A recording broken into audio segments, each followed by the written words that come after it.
1장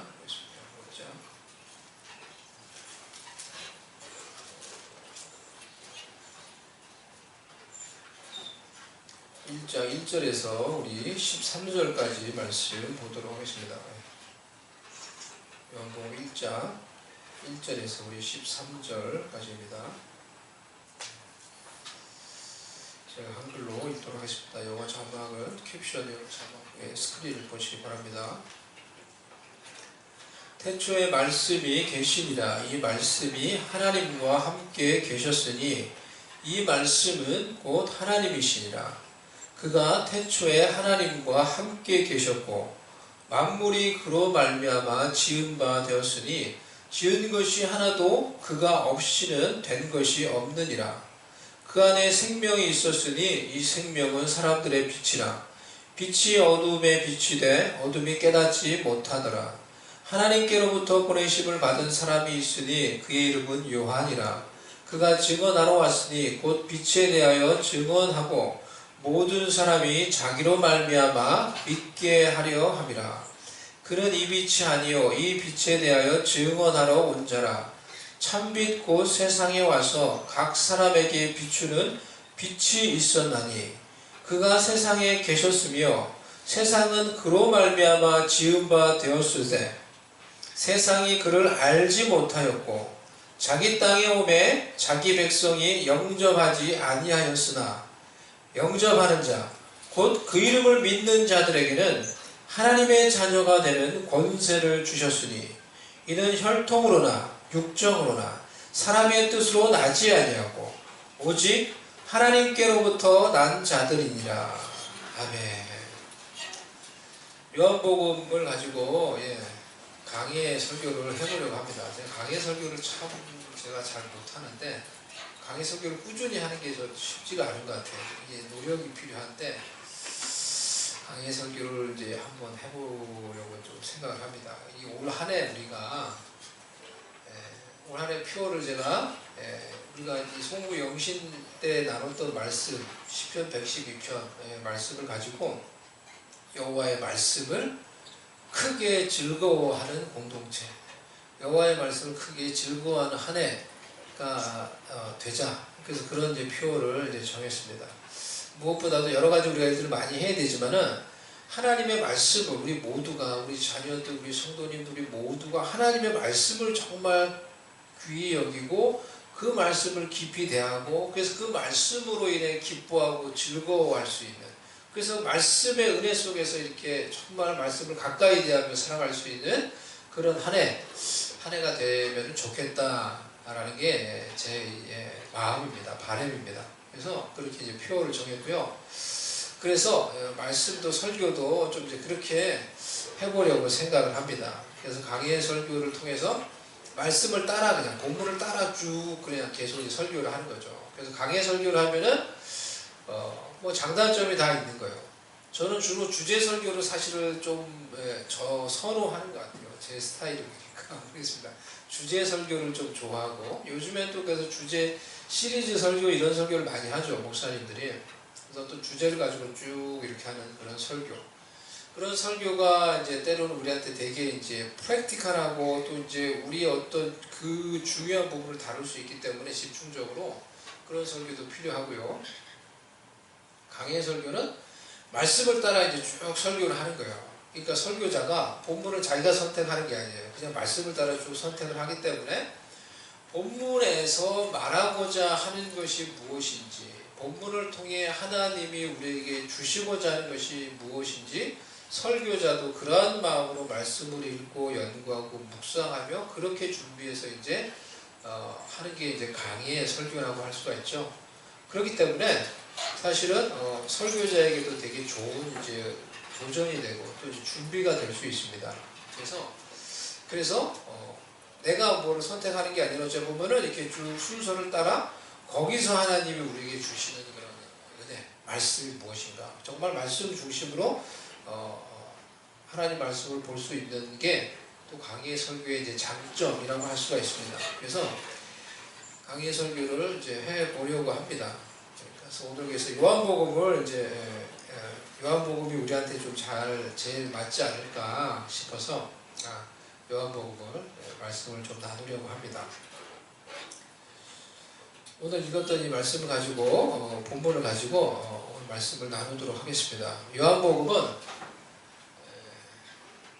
우리가 여러분이 읽은 것처럼 놀라운 말씀이에요. 이 보통의 말씀이 아니죠. 요한복음에서 지금 소개하고 있는 그런 내용은, 요한복음은 신약의 창세기다 라고 이렇게 말을 할 수 있을 것 같아요.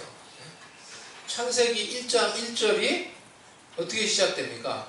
태초에 하나님이 천지를 창조하시니라 라고 이렇게 창세기 1장이 시작하면서 천지를 만드신, 온 세상을 만드신 하나님을 소개하고 있어요.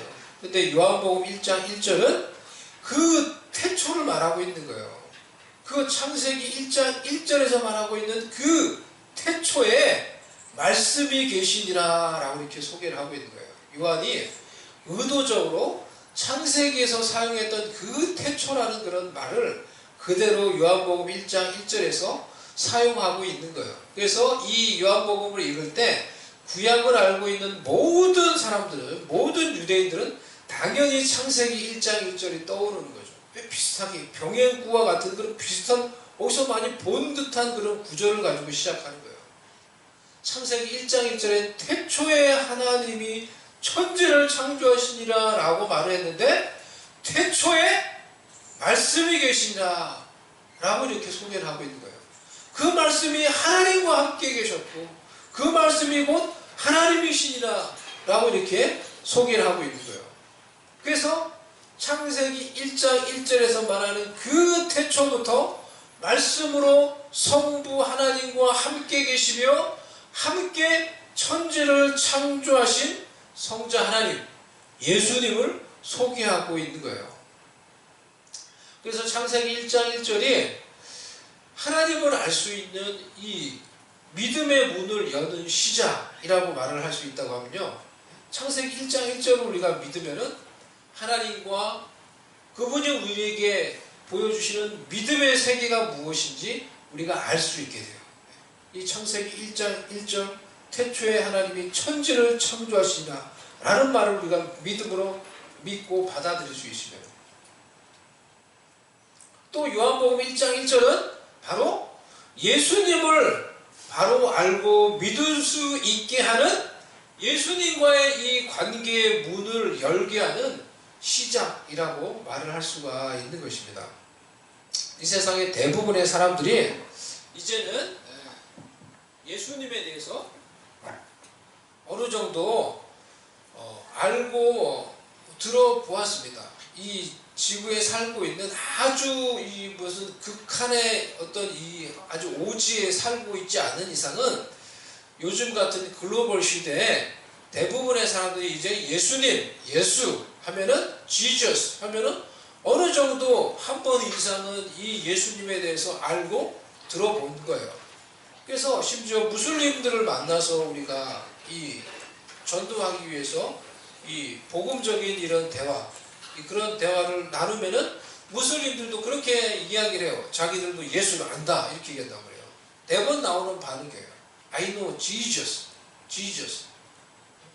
이 무슬림이 읽는 이 코란에 이 예수님이 이사로 이렇게 적혀 있어요. 그래서 이 이사라고 이 자기들이 읽는 이 무슬림에 있다 라고 하면서 이제 막 또 자기들이 아는 얘기를 막 얘기한단 말이에요. 그런데 그들이 알고 믿는 이사, 예수는 바로 선지자 중에 한 명, 그저 선지자로 예수님을 알고 믿고 있는 거예요. 예수님에 대해서 안다고 말을 하지만은 예수님에 대해서 정확히 알지 못하고 정확히 믿지 못하고 있는 거예요. 세상에 수많은 사람들이 이와 같이 어떻게 보면 예수님을 알고 있다고 말을 할 수 있습니다. 예수님에 대해서 안다고 말을 하지만은 정확히 그분이 누구신지 알지 못하고, 그래서 정확히 그분을 믿지 못하고 있는 거예요. 그렇기 때문에 그들에게 여전히 구원의 문이 닫혀 있는 거예요. 그들이 여전히 이 하나님이 베푸시는 구원의 은혜 안에 들어와 있지 못하는 거예요. 하나님의 그 구원의 선물을 받지 못하고 있는 거예요. 하지만 요한이 오늘 이 요한복음 1장에서 말하고 있는 이 예수님이 누구신지 우리가 알고, 그래서 요한복음 1장이 중요해요. 요한이 지금 소개하고 있는 이 예수님이 누군지 우리가 정확히 알고, 요한이 소개하고 있는 이 예수님을 우리가 믿을 수 있다고 하면은 우리는 살아계신 하나님이신 예수님과의 관계를 맺을 수 있는 거예요. 요한이 어떻게 예수님을 소개하고 있는지 여러분, 이 내용을 여러분이 정확히 볼 필요가 있어요. 그 당시에도 예수님에 대해서 많은 의견들이 있었어요. 예수님은 그냥 사람이다. 예수님이 십자가에서 그냥 잠시 기절하는 거다. 여러 가지 설들이, 여러 가지 이론들이, 여러 가지 이단들이, 수많은 그런 이야기들이 난무하고 있었던 그런 시대였어요. 그 당시에는 더 그런 거죠. 기독교가 이제 아직 막 이렇게 올바르게 이렇게 정립되지 못했던 그런 때였기 때문에, 지금도 그런데요. 얼마나 많은 어떤 이 예수님에 대해서 다 의견이 다른 거예요. 다 다른 거예요. 그러한 때 요한이 요한복음을 쓰면서 예수님이 누구신지 정확히 이 요한복음을 통해서 말하기 위해서 요한은 요한복음을 쓴 거예요. 마태, 마가, 누가, 다른 복음서들이 이미 그 전에 다 있었는데 요한복음이 제일 늦게 쓰여진 거예요. 다 있었는데 왜 또 다른 복음서를 요한이 썼어요? 예수님이 누구신지 정확히 알려주고 말해주는 그 복음이 필요했던 거예요. 그래서 너무너무 중요한, 예수님에 대해서 너무너무 중요한 계시를 담고 있는 이 요한복음을 쓰는 거예요. 여러분에게는 예수님이 누구십니까? 그저 선지자 중에 한 명입니까? 무슬림들이 말하듯이 그저 이 세상에서 이 성인이라고 일컫는 그런 이 성자 중에 한 사람입니까? 그저 훌륭하신 분입니까? 아주 유명하신 분입니까? 여러분은 요한이 소개하고 있는 이 예수님을 알고 이 예수님을 믿고 있습니까? 태초에라고 이렇게 말하고 있는데, 이 태초라는 이 표현이 신약 성경에 이 표현이 2번 나와요. 그런데 모두 요한이 사용했어요. 그리고 모두 태초부터 말씀으로 계셨던 이 예수님을 소개하기 위해서 이 태초라는 말을 사용을 했어요. 그래서 우리가 읽은 이 요한복음 1장 1절에서 사용하고 요한일서 1장 1절에서 이 태초라는 말을 동일하게 사용을 했어요. 창세기 1장 1절의 이 태초와 그래서 요한복음 1장 1절에 2절의 이 태초는 같은 때. 그리고 이때 이미 성부 하나님과 예수님이 말씀으로 함께 계셨으며 그가 곧 하나님이시며 그가 창조자이심을 소개하고 있는 거예요. 그래서 아타나시우스라는 이 교부가 예수님의 이 영원성에 대해서 이렇게 말을 했어요. 그분이 계시지 않았던 적은 결코 없다라고 했어요. 그분이 계시지 않았던 적은 결코 없다. 그분은 영원하신 하나님, 영원 전부터 성부 하나님과 함께 계셨던 하나님이라는 거예요. 성부 하나님과 동일하신 하나님이라는 거예요. 동일한 본성을 가지고 계신, 동일한 본체를 가지고 계신 성부 하나님과 동일하신 하나님으로, 말씀으로 존재하고 계셨다는 거예요.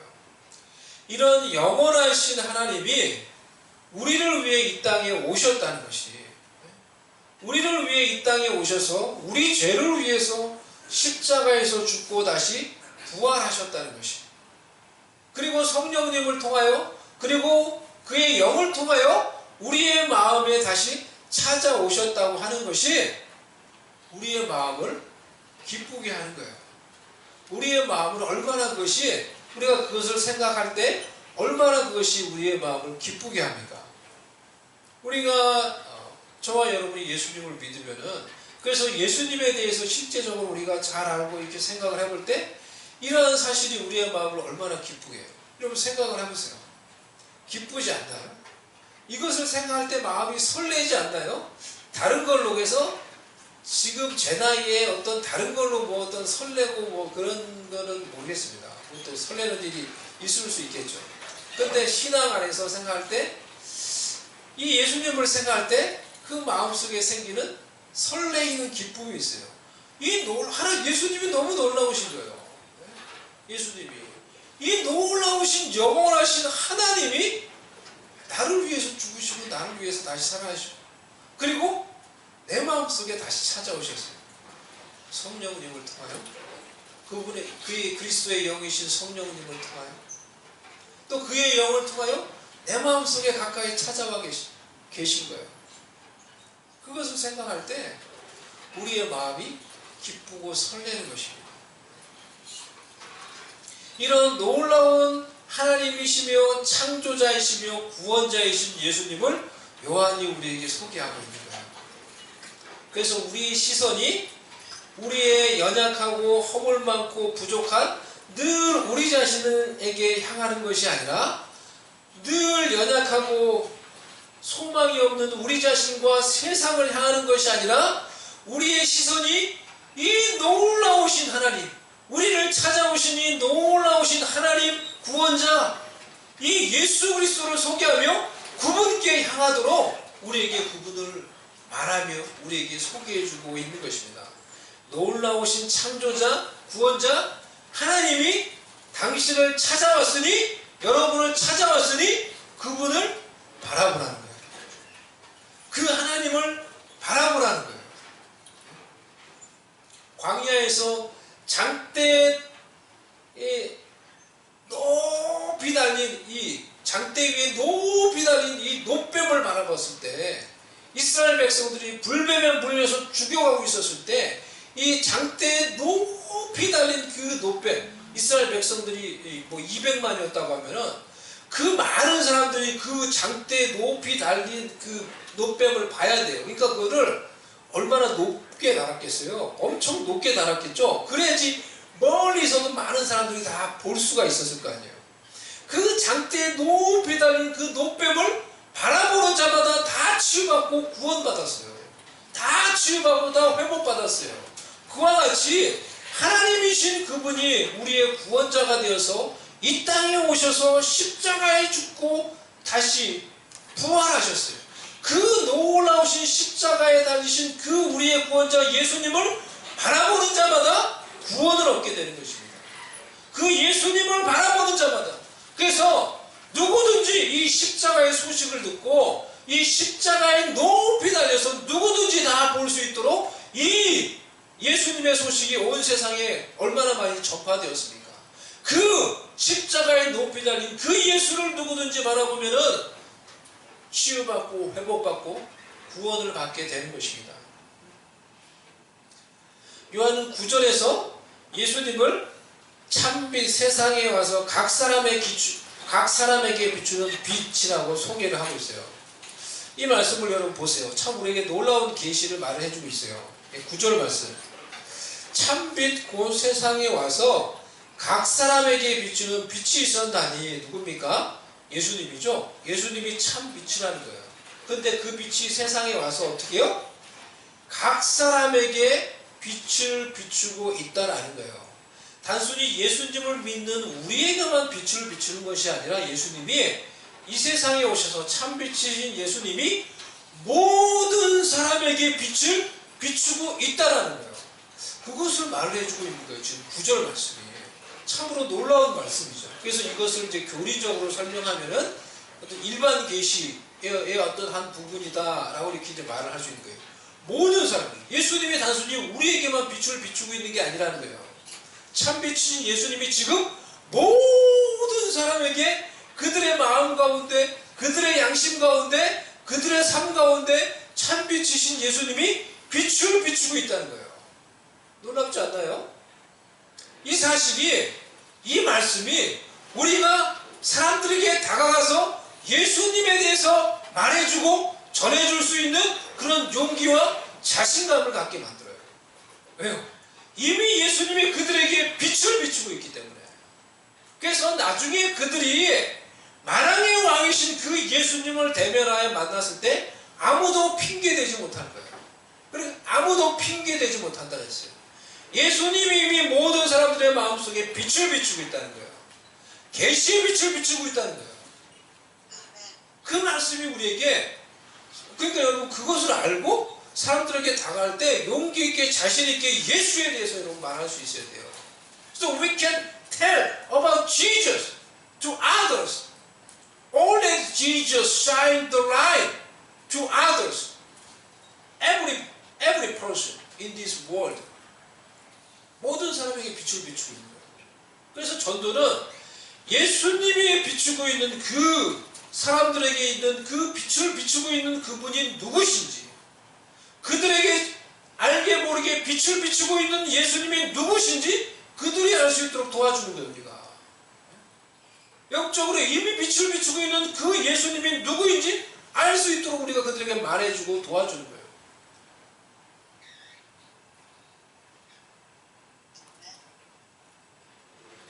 12절 말씀 보면은 영접하는 자.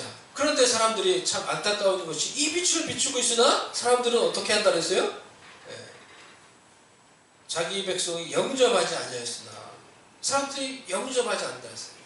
하지만 영접하는 자, 곧 그 이름을 믿는 자들에게는 하나님의 자녀가 되는 권세를 주셨으니. 영접하는 것, 예수님을 영접하는 것은 곧 그 이름을 믿는 것이라고 했어요. 믿는 것이라고. 그러면 예수님을 믿는 것은 무엇입니까?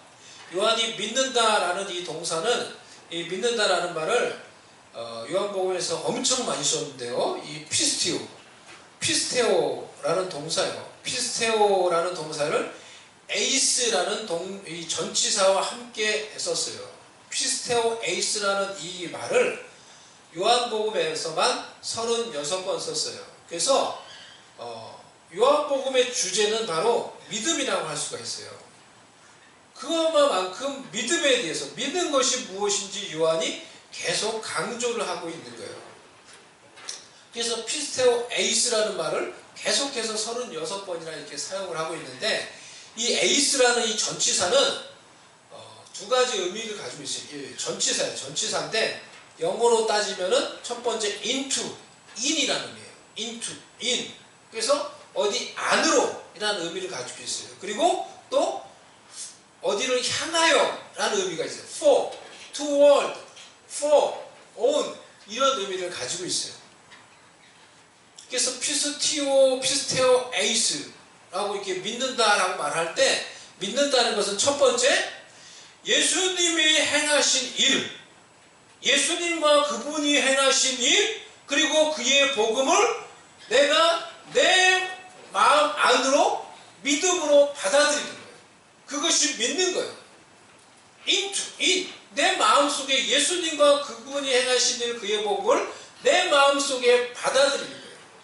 그것이 믿는 거예요.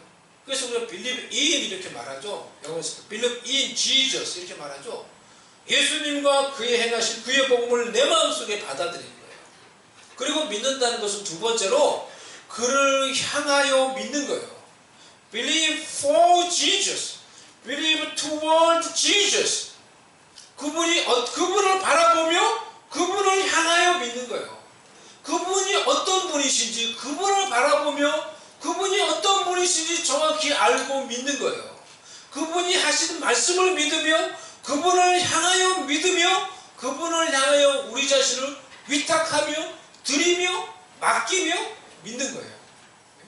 이것이 그를 향하여 믿는 거예요.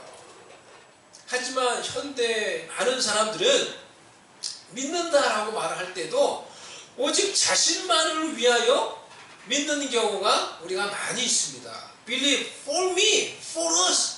오직 나를 위하여서, 우리를 위하여서 믿는 거예요. 예수님을 믿는 경향이 많이 있어요. 늘 자신을 위하여서 사는 삶이 익숙한 이 현대 사회이다 보니 예수님을 믿는 것도 자신만을 위하여, 자신의 구원을 위하여, 내가 천국에 가기 위하여, 여러 가지 유익을 위하여 믿는다고 말을 합니다. 하지만 그를 향하여 온전히 자신을 예수님께 의탁하며 예수님을 위한 믿음을 가지지 못하는 거예요. 자신의 유익을 위해서 자신에게 유익이 된다라는 그런 말씀은, 그것은 받아들이지만은 어떤 말씀은 늘 신경 쓰지 않으면서 무시하며 살아가는 거예요. 어떤 말씀은 늘 무시하며 살아가는 거예요. 어떤 말씀은 동의하지 않고 그것을 무시하며 I don't care. 무시하며 살아가는 거예요. 결국은 예수님을 믿어도 변화되지 않는 삶을 살아요. 오직 자신만을 위해서 예수를 믿고 살아가는 삶. 왜곡된 신앙생활을 하게 되는 것입니다.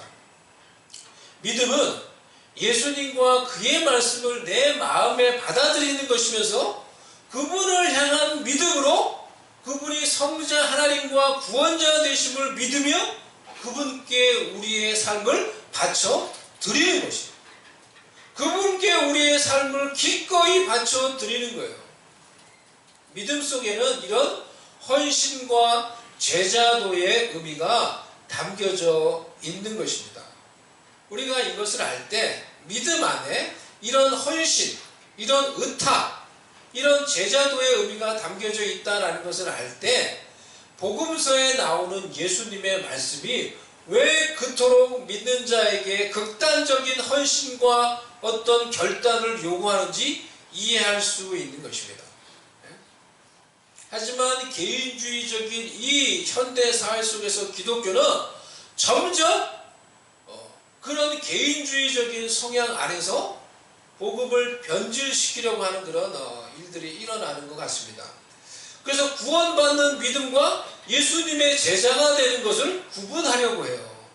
예수님은 그저 믿기만 하면 구원받는 것이고 예수님을 주인으로 믿고 따르며 제자가 되는 것은 그 이후의 결단으로 이루어진다라는 식으로 가르친다는 거예요.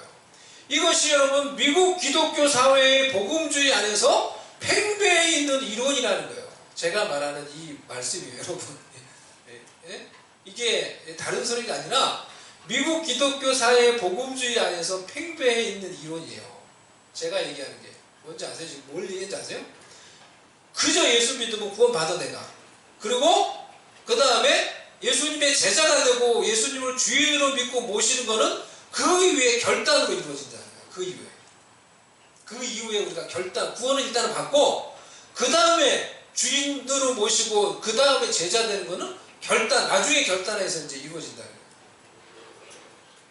우리가 조금만 생각해도 그것이 성경적이지 않다는 것을 우리는 알 수 있습니다. 저는 알 수 있다고 생각해요. 예수님을 우리가 구주로 믿으면 하나님의 자녀가 예수님을 구주로 믿는 것이죠. 예수님을 구원자 주님으로 믿을 때 우리가 하나님의 자녀가 되고 구원받는 거예요. 뭐 그저 믿는 거는 뭐예요 도대체? 그저 믿는 거는. 예수님을 구주로 믿을 때 우리가 하나님의 자녀가 되듯이 그 이후에 하나님 아버지의 자녀가 되었으면 그 하나님 아버지의 뜻을 따라 사는 것이죠. 내가 예수님을 구주로 믿었으면 주님을 내가 주인으로 믿고 고백하며 그분의 뜻을 따라 순종하며 구원받은 자녀답게 살아가는 것이 당연한 귀결이고 당연한 이 결과이죠. 우리의 삶 가운데 있어져야 하는 것이죠. 그렇기 때문에 이런 주님을 향한 믿음을 우리가 회복해야 되는 것입니다. 이러한 믿음을 회복할 수 있길 바랍니다.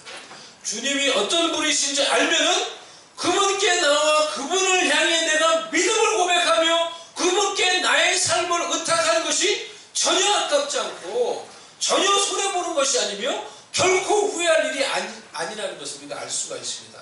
오히려 기쁨으로 나의 뜻과 나의 인생을 기꺼이 하나님께 그 영원하신 영광스러운 하나님 구원자 예수 그리스도께 우리가 믿고 맡길 수 있는 것입니다. 오 나의 창조자 하나님, 영광스러운 영원한 하나님께서 나의 구원자로 이 땅에 오셨습니다. 영광스러운 하나님, 나의 구원자 예수 그리스도께 나의 인생을 기꺼이 맡깁니다. 나의 연약한 인생을 통해 당신의 영광을 이루어 주옵소서. 우리가 이렇게 고백하며 우리의 인생을, 우리의 믿음을 고백하며 하나님께, 예수님께 의탁할 수 있는 것이죠. 그래서 이 믿음이 이 성경의 주제일 뿐만이 아니라 바로 이 요한복음의 주제예요. 이 믿음의 12절 13절에 나타나 있는 믿음의 세 가지 특성을 살펴보도록 하겠습니다. 첫 번째, 믿음의 보편성에 대해서 말해주고 있어요. 믿음은 모든 자에게 허락된 것이다. 하나님을 영접하는 자, 곧 예수님의 이름을 믿는 모든 자들에게 라고 말했어요. Yet to all who receive Him, 예수님의 이름을 믿는 모든 자에게 하나님의 자녀가 되는 권세를 주신다고 하셨어요. 복음에는 차별이 없어요. 믿음에는 차별이 없다는 거예요. 백인이든지 흑인이든지 황색인이든지 어떤 인종이든지 부자든지 가난하든지 남자든지 여자든지 빈부 귀천의 차이가 없이 모든 믿는 자에게 구원을 주시고 하나님의 자녀가 되는 권세를 주신다고 약속을 하신 거예요. 이것이 믿음의 보편성, 복음의 보편성이에요. 1850년대 미국이 노예제도가 있을 때였어요. 이때 이 흑인 노예 해방 운동에서 이 선구자적인 역할을 했던 여성이 있었습니다. 그 여성의 이름은 해리엇 터브먼이라는 사람이에요. 그래서 흑인들의 모세라고 불렸던 사람이거든요. 그녀도 원래 노예였어요. 그래서 메릴랜드 그곳에서 노예로 태어난 거예요. 근데 그녀가 이 노예의 신분을 벗어나기 위해서, 자유를 얻기 위해서 밤중에 그 자신이 살던 곳을 탈출을 합니다. 밤중에 탈출을 해가지고 160km가 넘는 그래서 어디로 가냐면 펜실베니아 그쪽에 가면은 이제 노예 해방을 위한 어떤 조직들이 있었어요. 그래서 거기 가면은 어떤 자유신분을 얻을 수가 있는 거예요. 그래서 여자가 그 밤중에 거기 자기 집을 탈출해가지고 산을 넘고 그야말로 물을 건너가지고 기적적으로 막 탈출해가지고 도망을 가가지고 펜실베니아로 가가지고 어떤 사람을 찾아서 거기서 노예로부터 벗어나고 자유의 신분을 얻게 되는 거예요. 그래서 자유의 신분을 얻었으니까 이제 그러면 그 자유를 누리면서 살아가면 되는데 이 여자가 다시 자신이 탈출했던 그 고향으로 다시 돌아가요. 왜요? 거기에 여전히 노예로 있는 자신의 가족, 자신의 친구들을 탈출시키기 위해서, 그 탈출을 돕기 위해서 다시 거기를 돌아가는 거예요. 그래가지고 거기 가서 다시 기적적으로 이 가족들과 친구들을 또 다시 탈출을 시켜요. 그리고 그 당시에 있었던 이제 은하철도가 아니라 지하철도라는 그런 조직이 있었어요. 노예 해방 조직이 있었는데 그 조직에 이제 무슨 차장으로 들어가요. 그래가지고 이후에 이 사람이 300명이 넘는 많은 노예들을 탈출시키는 일들이 이 여자가 앞장서가지고 이렇게 막 도와준 거예요. 그래서 이 여자를 모세라고 부른 거예요. 그러니까 구원자라는 거예요.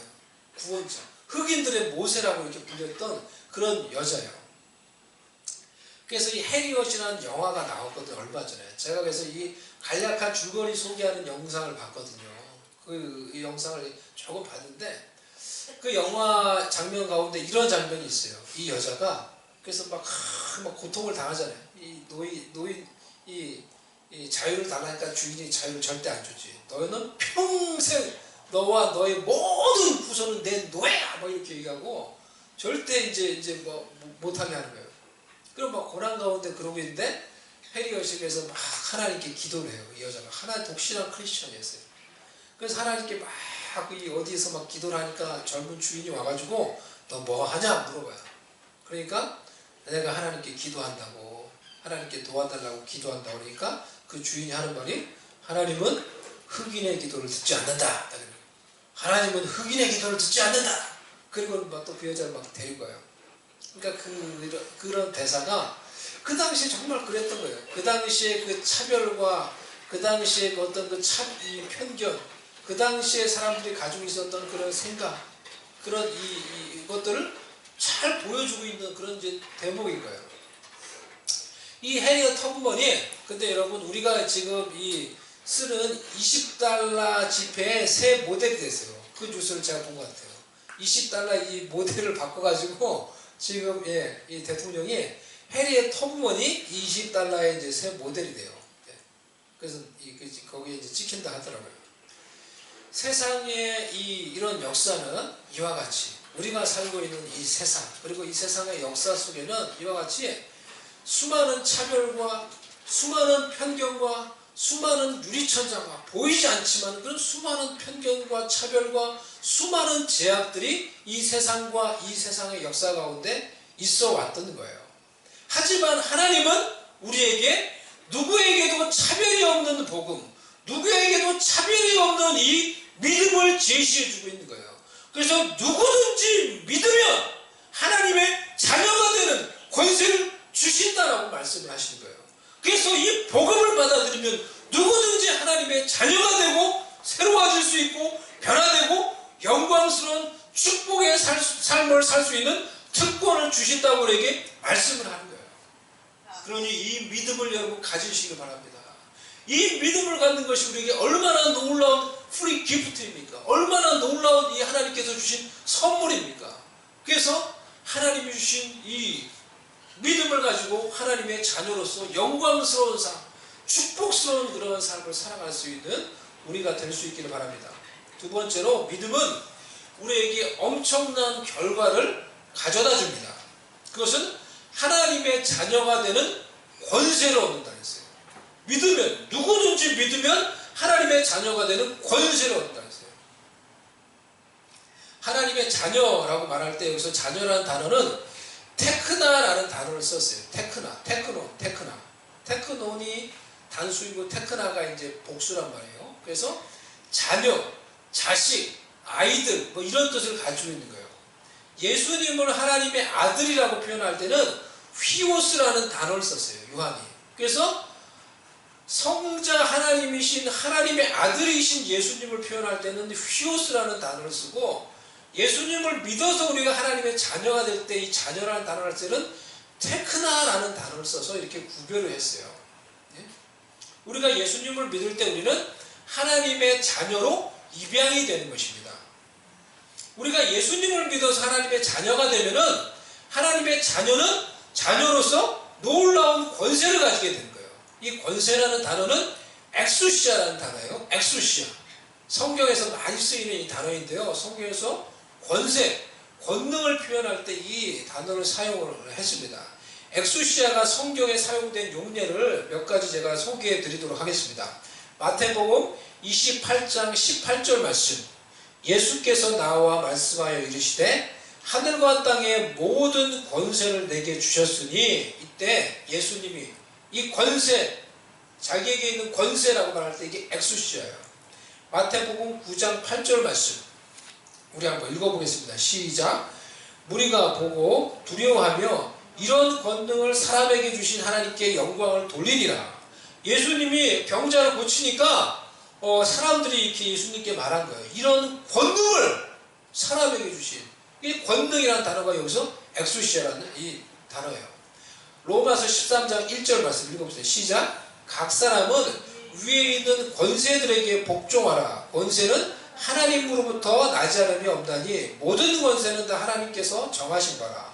여기서는 권세, 정부, 나라, 어떤 지도자, 정치가가 갖는 이 권세를 가리킬 때 엑수시아라는 단어를 썼어요. 고린도전서 9장 12절. 다른 이들도 너희에게 이런 권리를 가졌거늘 하물며 우리일까 보냐. 그러나 우리가 이 권리를 쓰지 않냐고 범사에 참는 것은 그리스도의 복음에 아무 장애가 없게 하렵니다. 바울이 한 말인데, 권리, 내게도 어떤 권리가 있다. 내게도 그러니까 일하지 않고 살해를 받을 권리가 있다라고 말할 때 이 권리라는 단어가 엑수시아라고 쓰인 거예요. 그러니까 성경에서 엑수시아라는 단어가 어떻게 쓰였는지를 제가 지금 몇 가지를 소개해 드렸는데, 그것을 영어로 정리해 보면 세 가지예요. 첫 번째 authority. 두 번째 power. 세 번째 right. 이 세 가지 의미로 엑수시아라는 단어가 쓰인다라는 거예요. 예수님을 믿을 때 얻게 되는 하나님의 자녀의 권세가 바로 그와 같다라는 것입니다. 하나님의 자녀로서 authority, power, right를 갖게 된다라는 거예요. 마치 고대 왕의 자녀가 갖는 어떤 강력한 권세와 힘을 갖는 것처럼 만왕의 왕이신 하나님의 자녀가 될 때 하나님의 자녀로서 authority, 파워, 라이스를 우리가 갖게 된다라는 거예요. 그럼 하나님의 자녀로서 갖게 되는 권세가 무엇입니까? 그것을 오늘 박 집사님이 기도 가운데서도 그런 기도를 해줬는데 오늘 설교에 이게 나오는데 참 얼마나 감사한지 모르겠어요. 우리가 하나님의 자녀가 될 때 얻게 되는 이 권세가 무엇인지 아는 것이 얼마나 중요해요. 그래서 이 세상 가운데 살아갈 때 하나님이 하나님의 자녀에게 주신 이 authority, 파워, right이 무엇인지 알고 그것을 믿고 그것을 사용하는 것이 우리의 삶 가운데 얼마나 중요해요. 그것이 무엇입니까? 몇 가지를 그냥 말씀을 드리면은 그것은 우리가 하나님 아버지께 기도하면 응답받는 권리예요. 기도해서 하나님께 응답받을 수 있는 권리예요. 기도해서. 저하고 같이 제가 이 학교에서 우리 신학교에서 이제 일을 하는데요. 신학교를 섬기는 총장님, 이 사모님하고 크리스마스 때 이제 총장님이 식사를 사주셔서 같이 식사를 했습니다. 총장님하고 사모님이 참 신앙이 너무 좋으세요. 사모님이 특히 이제 너무 이렇게 순수한 그런 마음을 가지고 계시더라고요. 그리고 하나님의 은혜를 받아서 어떤 그 상처들이 치유되고 회복된 어떤 그런 은혜가 있는 거예요. 그래서 그런 것들을 이제 만나면 이야기를 많이 하시더라고요. 사모님이 그런 얘기를 하시네요. 그런 얘기, 어떤 얘기를 하냐고 하면은 자기 이제 가족을 쭉 하는데 중국에 가기 전에 이제 중국 선교사로 가기로 이제 그 두 분이 결단을 하시고 가기 전에 이렇게 어디서 식사를 하다가 금목걸이가 있었는데 금목걸이를 휴지에 이렇게 쌌어요. 쌌는데 그걸 휴지로 싸놓고 쓰레기인 줄 알고 버려버린 거예요. 자기가 실수로. 뭔가 헷갈리잖아요. 휴지. 그리고 나서는 이제 그다음부터 계속 이제 총장님 말이 타령을 한다는 거예요. 그리고 이제 사모님은 이제 하나님께, 하나님 아버지, 하나님 아빠에게 계속 쉽게 말하면 컴플레인 하는 거야. 아버지, 아빠, 하나님, 아버지, 이게 도대체 뭐예요? 제가 지금 중국 가려고 이렇게 결단했는데 하나님 이거 하나 이걸 못 지켜주고 이걸 이렇게 잃어버리게 만들고 저한테 있는 이 하나밖에 없는 금목걸이 잃어버리게 만들고 이게 뭐예요? 계속 하나님한테 그러니까 기도도 아니고 뭐예요? 그냥 계속 얘기하는 거죠. 하나님한테 이제 막 좀 투정하는 것처럼 막 얘기를 하는 거죠. 근데 그런 일을 얘기한 다음에 어떤 일이 있었냐고 보면 너무나 이제 신기한 일들이 계속 일어나는 거예요. 한국에 갔는데 밤에 껌껌한데 어디서 뭐가 반짝반짝반짝거려요. 딱 가서 봤더니 십자가 금목걸이가 있는 거예요. 그걸 주운 거예요. 십자가 금목걸이. 그리고 이제 중국에 또 갔어요. 중국에 가서 또 이제 막 사역을 하는데 뭐 기도를 해주고 뭐 성도들이 뭐 은혜를 받았다 하고 또 이제 뭐 어떤 분은 막 치유가 되고 응답이 일어나고 막 이런 거예요. 그러니까 성도들이 막 감사하고 아우 선교사님 감사하고 뭘 갖다 주는데 항상 목걸이를 갖다 주는 거예요. 금목걸이를 가지고 오는 거예요. 금목걸이, 어떨 때는 은목걸이, 어떨 때는 진주 목걸이, 목걸이를 계속 선물을 받는 거예요. 금목걸이, 은목걸이, 뭐 목걸이 그런 선물을 계속 받는데 한 7번을 계속 받는 거예요. 목걸이 선물을 계속 받는 거예요. 그래가지고 하나님 아버지 이제 됐어요. 이제 안 주셔도 돼요. 이제 안 주셔도 돼요. 그러니까 자기가 하나님 아버지한테 그냥 막 이런 얘기를 하니까 자기는 기도한 것도 아니고 그냥 하나님 아버지, 하나님 아빠 이게 뭐예요? 막 이렇게 투정을 했는데 내가 너한테 어떻게 해주는지 한번 봐라. 하나님한테 뭐 그렇게 해주신 것 같다는 거예요. 그리고 계속 목걸이를 받게 해주신 거예요. 자기가 잃어버린 그 몇 배를 하나님 이제는 더 이상 안 줘도 돼요. 이제는 괜찮아요. 안 줘도 돼요. 딱 그렇게 얘기했더니 그 다음부터 딱 이제 끊긴 거예요. 목걸이 들어오는 게 딱 끊긴 거예요. 하나님이 우리한테 사실은 이와 같은 우리에게도 크고 작은 뭐 그런 거 있지 않나요? 여러분도? 예? 저도 지금 시간이 없지만 제가 뭐 떠오르는 건 어렸을 때 자전거 제가 그런 얘기 몇 번 했죠. 자전거 막 이렇게 그런 뭐 못 사줘가지고 하나님 못 사줘가지고 막 가는데 자전거 생기게 된 일이 뭐 있었다고 제가 얘기했죠. 그런 거. 하나님 우리 기도를 들어주시는 거죠. 우리가 마귀보다 더 높은 영적인 지위를 갖게 됐어요. 그게 권세예요. 우리가 갖게 된 영적인 지위예요. 하나님의 자녀가 당연히 마귀보다 높죠. 당연히 어떤 영적인 피조물보다 더 높죠. 우리 하나님이 내 아버지인데 우리는 그분의 아들인데 딸인데 영적으로 당연히 높죠. 마귀보다 당연히 높죠. 귀신보다 당연히 지위가 높죠. 그렇기 때문에 예수의 이름으로 그들을 우리가 제압할 수 있는 거예요. 예? 천사를 부릴 수 있는 권세를 가지고 있다 했어요. 천사는 우리에게 수종 들기 위해서 있는 존재라고 했어요. 구원받은 자들의 이 수종 들기 위해서 있는 존재가 천사보다 우리가 더 높은 거예요. 이런 것들이 하나님의 자녀에게 주신 authority, power, right이라는 거예요. 저와 여러분이 믿음으로 하나님의 자녀가 되었다면 하나님의 자녀에게 주시는 이 권세와 능력과 이 권리가 무엇인지 알며 그것을 사용할 줄 아는 자들이 될 수 있기를 바랍니다. 그래서 하나님의 자녀로서 이미 우리에게는 놀라운 권세가 있어요. 내가 이 세상에서 아무것도 지금 없는 것 같아도, 내가 지금 이 세상에서 아무것도 가진 건 없는 것 같을지라도 아니에요. 용기를 제가 뭐 용기를 주려고 하는 말이 아니고 하나님의 자녀면 아니에요. 이미 놀라운 권세가 있어요. 놀라운 능력이 있어요. 놀라운 권리가 있어요. 그것을 가지고 우리가 하나님의 뜻을 따라 행하며 그것을 사용하고 그것을 가지고 또 간구하고 그래서 세상을 이기고 이 세상 가운데서 하나님의 뜻을 이루어갈 수 있는 저와 여러분이 될 수 있기를 바랍니다. 믿음으로, 마지막으로 믿음은 우리를 하나님께로부터 태어나게 합니다. 믿음으로 우리가 하나님의 자녀가 되었다는 것은 우리가 하나님으로부터 다시 태어나게 되었다라는 거예요. 13절 말씀 보세요. 우리가 어떻게 하나님의 자녀가 되는지를 13절이 설명을 해주고 있어요. 13절 말씀을 다시 한번 읽어보시죠. 시작. 이는 혈통으로나 육정으로나 사람의 뜻으로 나지 아니하고 오직 하나님께로부터 난 자들이니라. 앞부분에서는 인간이 어떻게 태어나는지를 설명을 해주고 있어요. 인간이 어떻게 태어납니까? 인간은 혈통을 따라서 태어나요. 리네이지, 라이네이지. 그래서 내가 김씨 집안에 태어났으면 김씨가 되는 거예요. 내가 이씨 집안에서 태어났으면 내 의지와 상관없이 내가 이 아무개가 되는 거예요. 이 북한에서는 백두 혈통의 김씨 집안들이 계속 독재를 통해서 이 북조선을, 이 북한을 다스리고 있어요. 혀먹고 있어요. 그게 혈통을 따라 태어나는 거예요. 또 내가 아이를 갖겠다. 인간의 의지를 가지고 내가 아이를 가져야 되겠다.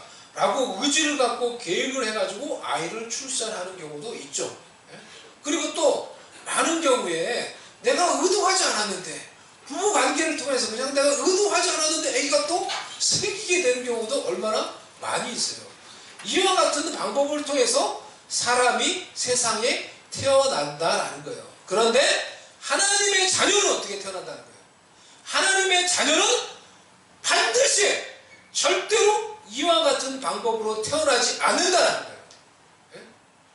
하나님의 자녀는 100% 하나님께로부터 난 자들이라는 거예요. 하나님께로부터 나서 내가 하나님의 자녀가 되었다라는 거예요. 여러분이 하나님의 자녀라면 여러분이 어떻게 하나님의 자녀가 되었을까요? 여러분이 교회 와서요? No! 아니에요. 여러분 부모님 때문에 부모님이 막 믿는 부모님에서 교회 나오라고 해서 No! 그렇게 해서 하나님의 자녀가 되지 않는다는 거예요. 예? 뭐 어쩌다 보니 난 하나님의 자녀가 아닐까? No! 결코 그런 방법으로 되지 않는다는 거예요. 하나님의 자녀라고 하면은 그 사람은 반드시 어떻게 태어난 거예요? 하나님으로부터 태어났다는 거예요. 그래서 하나님의 자녀가 된 거예요. 여러분 하나님의 자녀세요? 하나님의 자녀세요? 한번 대답해 보세요. 하나님의 자녀입니까? 아멘? 그렇다면 여러분 어떻게 하나님의 자녀 됐어요? 어떻게?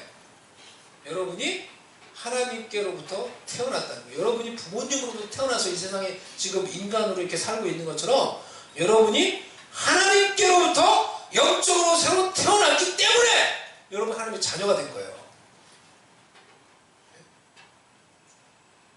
이것이 예수님을 믿는 자에게 일어난 중생이에요. 거듭남이에요. 우리가 예수님을 믿어서 하나님의 자녀로 하나님께로부터 새롭게 태어났다는 것이 그러니까 얼마나 놀라운 신비로운 것입니까? 얼마나 놀라운 말씀입니까? 여러분은 더 이상 여러분이 믿을 때 여러분이 예수님을 믿습니다. 예수님을 구주로 믿습니다. 라고 고백할 때 여러분이 영적으로 하나님으로부터 태어나게 되었다는 거예요. 여러분은 더 이상 과거의 여러분이 아니에요. 왜냐하면 하나님께로 새롭게 태어났기 때문에 하나님의 자녀라면 더 이상 여러분이 과거의 내가 아니 과거의 무슨 상처가 아니에요. 우리가 과거를 말할 수 있고 상처를 말할 수 있지만 엄밀히 말해서 영적으로 말할 때 여러분은 과거의 그 사람이 아니에요. 여러분은 하나님께로 새로 태어났어요. 하나님의 자녀로. 그래서 새로운 존재가 되었어요. 새로운 피조물이 되었어요. 진품이 되었어요.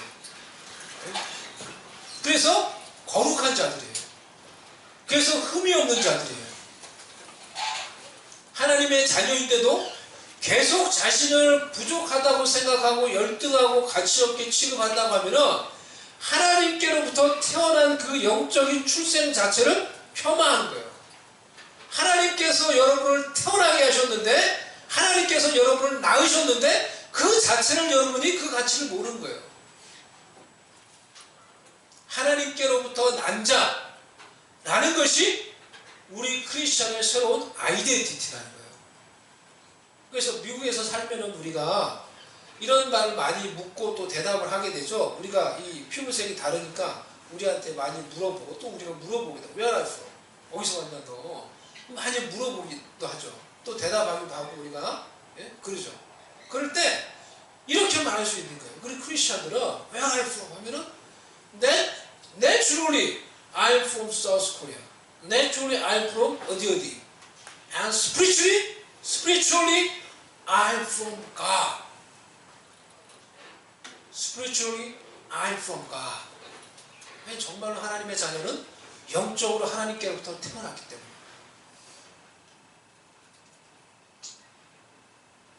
여러분이 한번 옆에 있는 사람한테 한번 물어보세요. 옆에 있는 사람한테 한번 얘기해보세요. 한번 묻고 한번 대답해보세요. 옆에 사람이 있으면 한번 대답을 해보세요. 묻고 Where are you from? 하고 한 사람이 묻고 한 사람이 한번 대답을 해보세요. 응? Where are you from? 한 사람이 묻고 응? 어떻게 대답해보세요. Where are you from? Naturally I'm from South Korea. Spiritually I'm from God. 이것이 하나님께로부터 난 자가 가지고 있는 정체성이에요. 얼마나 놀랍습니까? 그렇기 때문에 우리는 새로워졌어요. 거룩해졌어요. 새로운 창조물이 됐어요. 믿음이 우리를 하나님께로부터 태어나게 만드는 거예요. 하나님께로부터 태어난 자는 세상을 이기는 거예요. 믿음으로 세상을 이긴다 그랬어요.